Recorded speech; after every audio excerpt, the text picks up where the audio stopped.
If you care about reproductive justice, I need you to listen up because the Supreme Court just heard oral arguments in a case that will determine if anti-abortion centers, also known as crisis pregnancy centers, will be allowed to continue lying to women.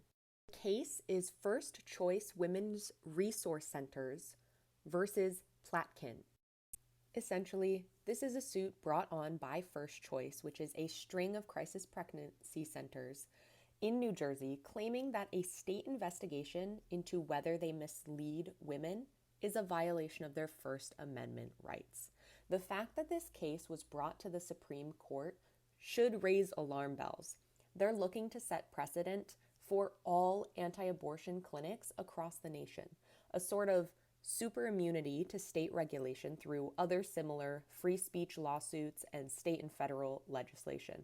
This would empower these fake clinics to act as the anti-abortion movement's enforcement arm, from the war on birth control and sex education to data collection and criminalization.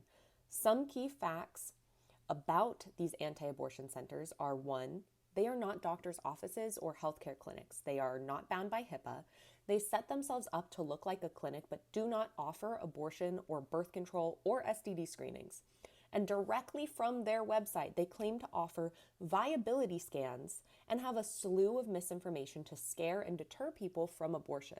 They take in millions of taxpayer dollars annually and are under no federal or state oversight.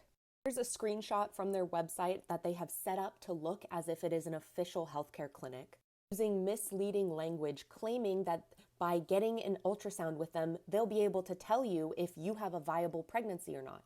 That's not how that works. Here's just some of their information that they have on abortion on their website.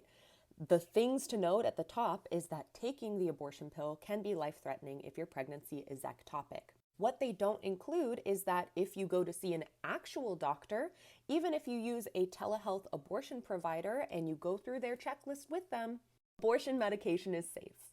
Also tend to mislead people on the rates of miscarriage, implying that a third of all pregnancies end naturally without abortion-inducing drugs, as a way to delay people from getting care and persuade them not to go see an actual doctor.